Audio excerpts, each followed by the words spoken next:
Welcome to Answers Unleashed, a talk show to help you reshape your brain with science and faith so you find the answers in front of you. I am your host, Olympia LePoint, and I thank you so much for tuning into this show every single week where we have the opportunity to find out how you can change your life with science and faith to find answers. Now, we all need answers. And this show is kind of fun. This show today is really, really fun. And thank you for tuning in always here on kpcradio.com. It is how to avoid fake friends. How to avoid fake friends. Have you ever been in a situation where you've known someone and you question whether or not they would really be a loyal friend to you? Have you ever been in that type of situation? Have you been in a situation where you are seeing someone do something and you think, why would they do that when they're my friend? Have you ever been in a situation where you question deep down whether or not someone has your back? Well, today we're going to help you avoid those fake friends, those people who claim to be your friend, but really when you dig down into it, they're actually there to take energy away from you succeeding in your own life. Now, I've been through a lot of situations, but one thing I haven't been through, thankfully, is any type of world wars. I haven't experienced anything in World War I or World War II, and I'm very thankful about that. But there's a psychology that actually happened in World War I and World War II, and let me tell you what this psychology was. And if I can pull this up on my phone, it is airborne leaflet propaganda. Now, you may be wondering, what on earth is she talking about? Why is she talking about this? Let me tell you what it was. According to Wikipedia, this is what it says. Airborne leaflet propaganda is a form of psychological warfare, which leaflets or flyers are scattered in the air. They are literally thrown out in the entire air system, and it goes to the ground, and people pick up these leaflets and they read what's on the piece of paper.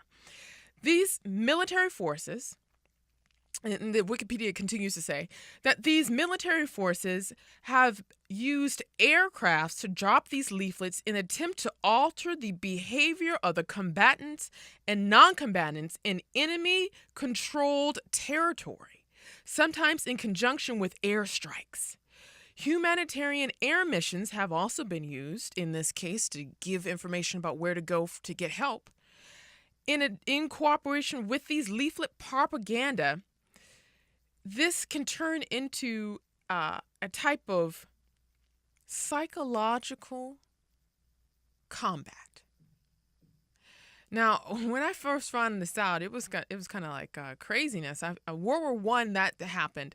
In World War I, the British dropped these leaflets over areas in which they were striking, and the planes would come overhead, and according to the research and reading this online in the history, that these planes would come over and they would travel, and you didn't know if they were going to drop a bomb or they were going to drop papers of messages. Now, the reason why this was psychological warfare is because you didn't know if that was going to be the end of your life or if you were going to receive a message. And the psychological part of it is you were so amped up, not knowing what was going to happen, that you were so happy that it wasn't going to be a plane taking out your life with a bomb, but rather there was just a message for you to pick up. And when someone is in the midst of crisis, when someone is in a point of transition in their life, whatever messages come during that time, it sticks. Now, what happened in this period is that they put on these pieces of papers, and this also happened in World War II, that the enemy would come by and go, "Are you sure that you should be fighting for your government when you can work for us?"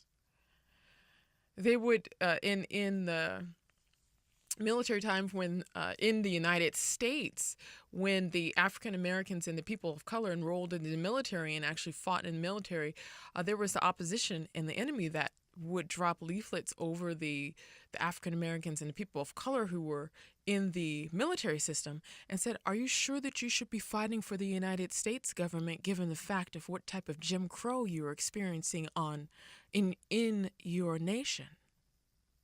So this type of psychological warfare was something that was used to create severe doubt, where what you're fighting for, what you're moving towards, where you're going towards would be in question.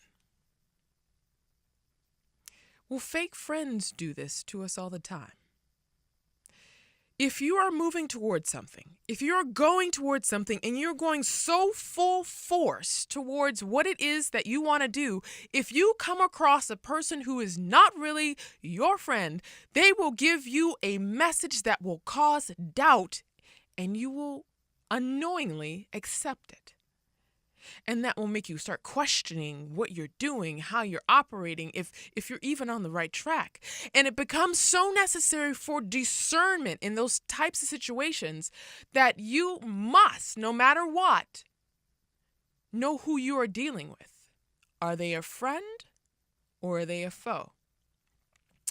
All right. So in this episode, you'll learn. Do you know what? It's so funny. I'm gonna put on my glasses here. For those watching, you'll see me put on my glasses. For those listening, just know I put my glasses on. You will feel a certain way after you come across these individuals that are fake friends. And let me tell you how you'll feel.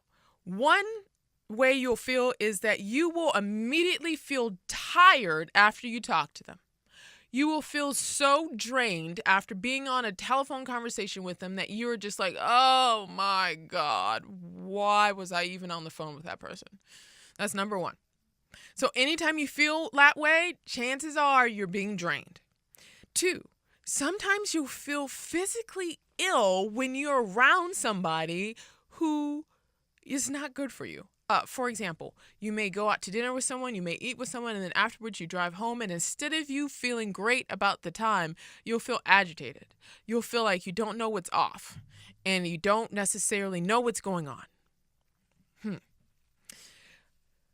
Sometimes you will have people who want to compete with you. And I can say this in women's cases. Not quite sure how men operate. I'm a woman, so I can tell you about how a woman type of situations are. Like competing, like who dresses up the best, or who meets more people, or attracts the opposite sex, or what are you doing that they're doing that you guys can like commonly do or compete with, or they're always nice at first, but when it comes down to it, they're always trying to share exactly how they are very similar, but how they are having a little bit more than yourself. All right, this is what they'll do. Fake friends, what they'll do is they will admire you upon first meeting you. They'll give you so many compliments. They'll say, "Oh, wow, isn't it great that you're doing this? Oh, wow, you're just great. You're just great." They will pump you up in so many different ways where you will think, "Oh, your ego feels so good." Second thing is, they sometimes are people who will often suggest to meet up. Now, that's a great thing. It is so great to have someone say, "Hey, let's do this, let's go here, let's do that." That's great. But if they suggest meeting up and not aware or not considering your schedule or what it is that you have to do, that's a sign that they're self-absorbed. Here's another sign. If you come across someone who speaks very poorly about some of their other friends in which they've come in contact with, and they say, "Oh my gosh, I had a friend, but she was just so draining." Or a guy friend goes, "Do you know what? I really didn't necessarily think he was cool. I just didn't believe he could do something like he did. Anytime that you hear someone talking negatively about someone else, about what they're doing, about any type of situation of a relationship that they've had, a friend with someone else, that's a red flag. That's a red flag telling you something is not right. All right, let me share a next one. They'll mention how they've been a victim in any one of their relationships without saying what they've learned from the relationship. Let's take an example.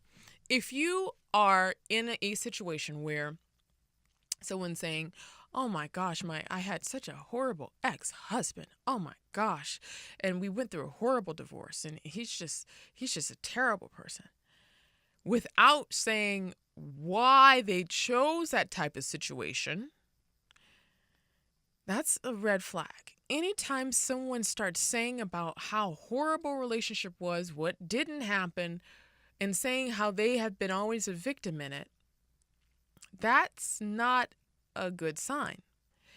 If someone were to say, "Do you know what? I married him at first. It was something in which I thought was going to be the best thing, but I recognized through the relationship that I'd changed and I didn't want that. And there was anger on both sides, and I recognized that I needed to place myself in a healthier situation." That's something totally different. That means that someone's taking ownership over the situation and not being a victim in any relationship. That's a difference there. Another way that someone does this is that they will, and I mentioned this before, they will compare themselves to you. They will say, "Oh, well, I do that too, and this is how I've done it, and I don't know why you're doing it that way. Do you want me to give you a tip on how to do this?"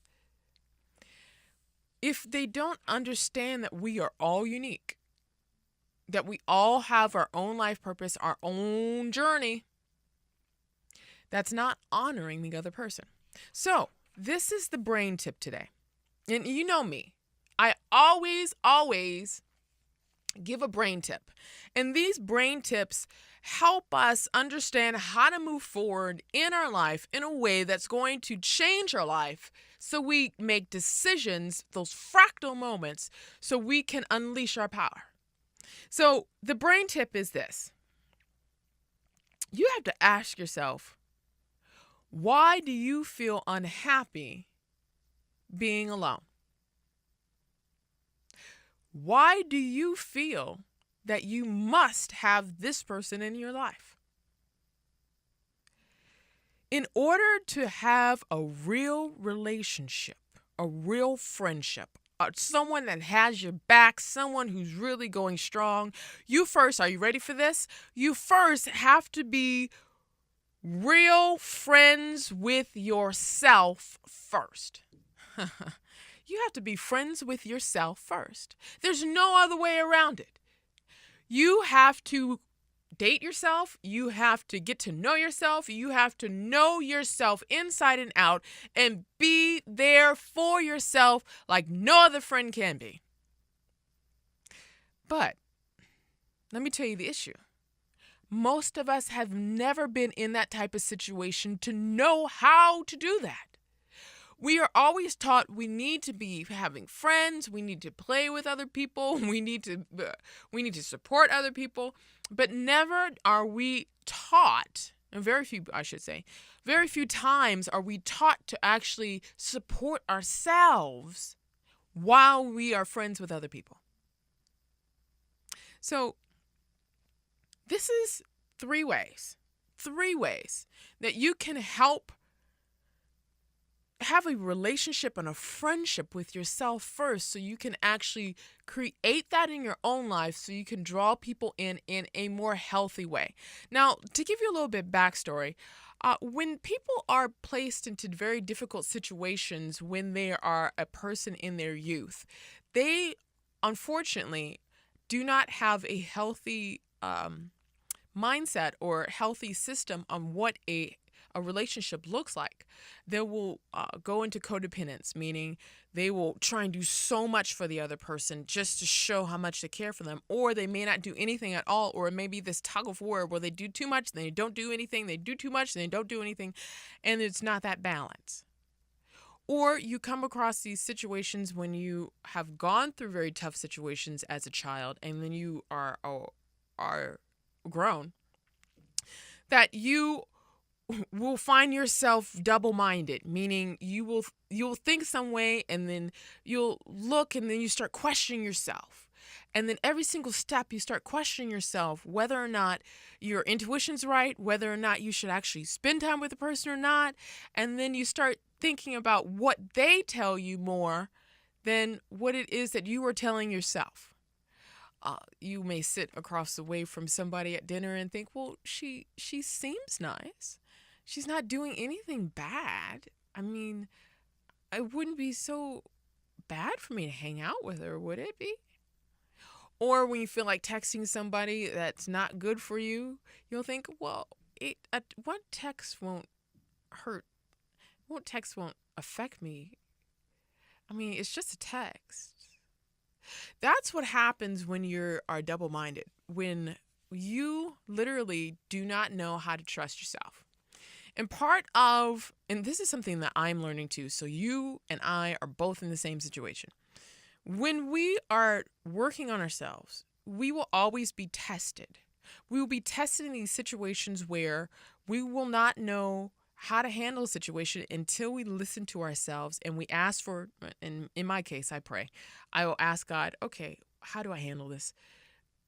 Show me, point me in the right direction.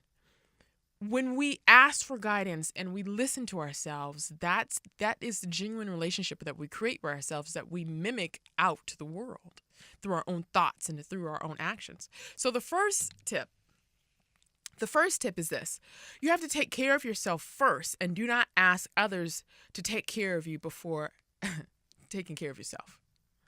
You got to take care of yourself first. All right. I talked about the book publishing, and I have my own book publishing company about science and mathematics and helping people understand things. And one of the biggest lessons for me was to learn how to promote myself. If I ever wanted anyone to follow me or to buy the great self-help books or to do anything, I had to learn how to invest in myself, and I had to learn how to promote myself. No one else is going to do that unless you take the active steps to show your value in a way that's actually appropriate. So when I did that, then I found PR agents, and when I found booking agents and people who send me now out to speak across the world about information. But I had to learn how to promote myself and tell people the value of the products in which I created in order for other people to see that too. If you want something, you have to be first the person to acknowledge that you have a problem and actually take active steps to change it. That's the only way. And when you want to have a relationship, you have to first learn how to take care of yourself. You have to ask yourself, what is it that I need, and how can I provide that for myself first? And then what can I not do, and how can I reach out after I found out what I can't do? It's like baking a cake. You may have all the ingredients, and you put everything out, and you realize you don't have the vanilla. So that's when you go to the store and you get vanilla, and you get help from the merchants. The second tip is you have to listen to yourself. And you know how I talk about this. You have to actually listen to yourself. Now, listening to yourself is not like how you would think it would be. It was not necessarily hearing the voice like telling you, go left, go right. You shouldn't do that. You shouldn't do that. No. Listening to yourself is very subtle. And you have to really, really just be calm and divorce yourself from any type of outcome. What you do to listen to yourself is that you just look at a situation and you think, how do I feel? How do I feel in this situation? Do I feel comfortable sitting with this person? Do I feel comfortable talking with this person? How do I feel afterwards? Listen to how your body feels.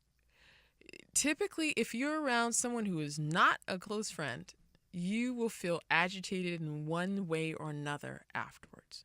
And I can say this from authority because if you are like me, you're a person who is sensitive. You care. Otherwise, you wouldn't want to change the world. You wouldn't want to change your life. You wouldn't want to change the way things are.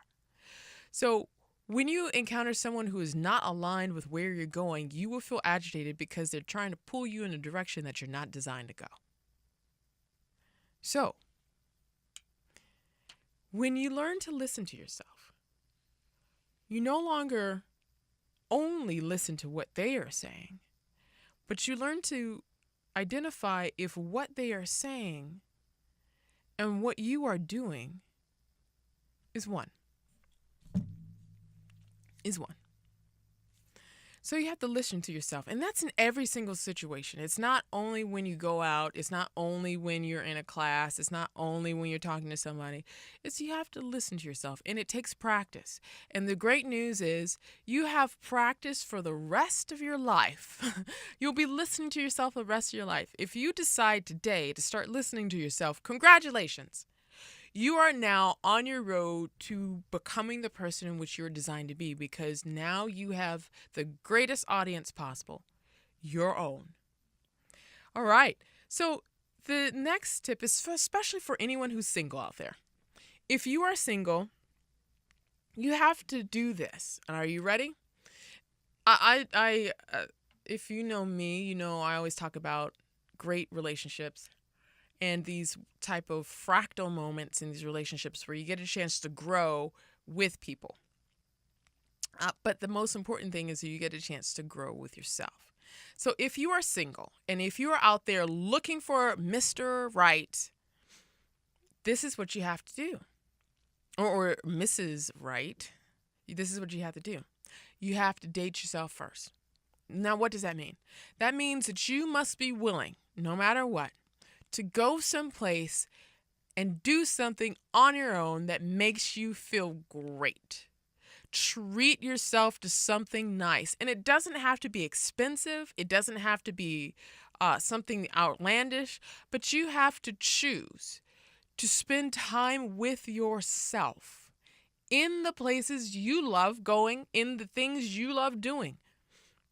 If you're a person that loves going camping, let's say you're a person that loves going camping, you would just love to go camping with someone else and you can't. All right, that's fine. Take one day, one afternoon, go hike by yourself in a camping area. Simple, but it's effective.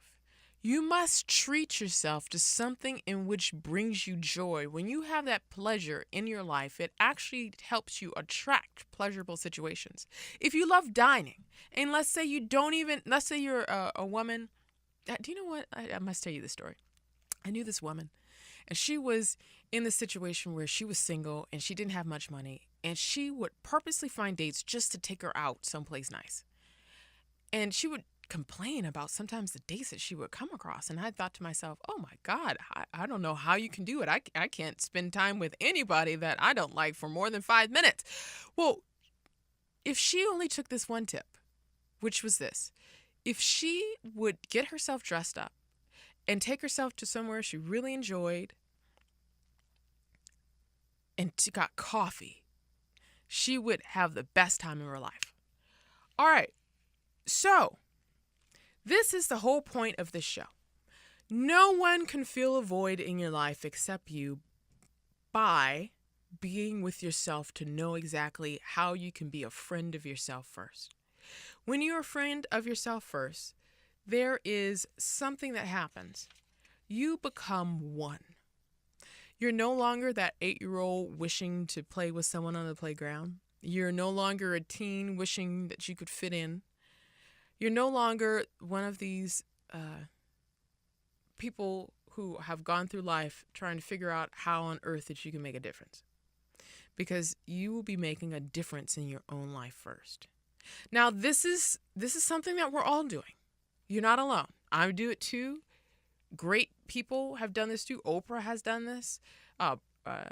President Barack Obama has done this. They have learned to become one with themselves. And the way you do that is that you avoid these type of situations that are draining. and you start investing in the friendship with yourself. I am always so happy every week to share information with you here on Answers Unleashed. Tune in to kpcradio.com every Tuesday at 2. This is now season 5. Can you believe it? Yeah. This is season 5. Tune in every single week. You can always call in and ask us answers at 888-88-ANSWERS. Ask us a question. We may answer it on air live for you. And you can find all the past podcasts at answersunleashed.com/podcast. And you can check out our book also on answersunleashed.com/books. I am your host, Olympia LePoint, helping you reshape your brain with science and faith so you find the answers in front of you. I'll see you next time.